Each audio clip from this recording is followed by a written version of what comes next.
A medida de busca e apreensão é uma medida violenta. Eu costumo dizer que ela é quase tão violenta quanto a prisão. Você, para ir 6 horas da manhã na casa de um cidadão, acordá-lo, a ele e a esposa de pijama, os filhos deitados dormindo, isso com cobertura da imprensa, para depois os filhos e netos do envolvido sofrerem bullying na escola, você tem que ter muita necessidade de colheita de prova. O crime tem que ser muito grave. Tirante o fato de que, para mim, mentirinha de internet tem dos dois lados, então a fake news não tem nada de crime grave. Ah, é formação de quadrilha, organização criminosa. Se for organização criminosa, é organização criminosa para a prática de crime de menor potencial ofensivo, em tese, portanto, não é crime grave. Tirando isso, qual que é a necessidade probatória que se tem aqui para invadir o lar dos outros? Todos esses caras, esse Alan do Terça Livre, essa Winter, Sarah Winter, os deputados, o Avan, o Luciano Hang, todos eles são confessos. O que eles falaram em redes sociais, eles disseram que falaram. Então a acusação, que não é acusação ainda, é o ministro Alexandre, que é juiz e órgão acusador ao mesmo tempo desse inquérito, deve estar ainda nos seus tempos de Ministério Público e esqueceu que hoje ocupa cargo da mais alta Corte de Justiça da República Brasileira. Mas esse pessoal é confesso.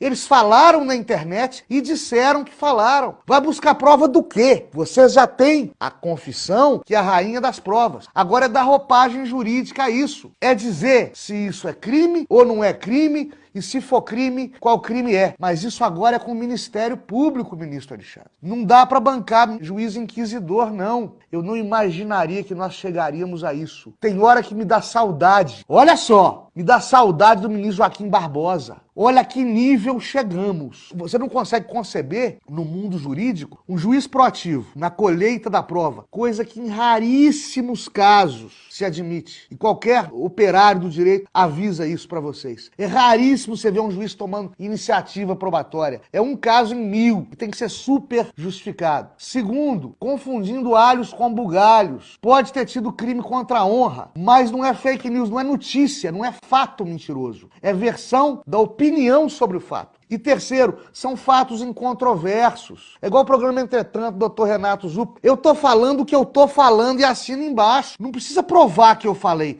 Eu falei, não é montagem. Isso com áudio, o vídeo, o registro da mídia captado da internet, um perito em laboratório descobre se teve montagem ou não. E por fim, o maior absurdo de todos, a espécie de censura prévia. Que com essa medida, as pessoas passam a tomar mais cuidado com o que postam e dizem na internet, e isso aparentemente é bom, mas por outro lado atemoriza quem segue os influenciadores e marqueteiros digitais e formadores de opinião do lado do presidente da República. Torna desigual o jogo político, equivale à censura prévia, fere o direito à livre manifestação do pensamento, ministro Alexandre. Mas não sou eu que diz isso, não. Quem diz isso é um autor craque em direito constitucional que eu gosto muito. Ele falou isso aqui em 2004. A manifestação do pensamento é livre e garantida em nível constitucional, não aludindo à censura prévia e os absurdos porventura ocorridos no exercício indevido da manifestação do pensamento são passíveis de exame e apreciação pelo Poder Judiciário, ou seja, análise ponderada dos limites da livre manifestação do pensamento que passa longe de buscar e apreender computador de gente honesta às 6 horas da manhã na casa deles. Esse autor aqui, craque, diz mais: a liberdade de expressão e de manifestação do pensamento não pode sofrer nenhum tipo de limitação prévia no tocante à censura de natureza política, ideológica ou artística. Você sabe quem escreveu isso, gente?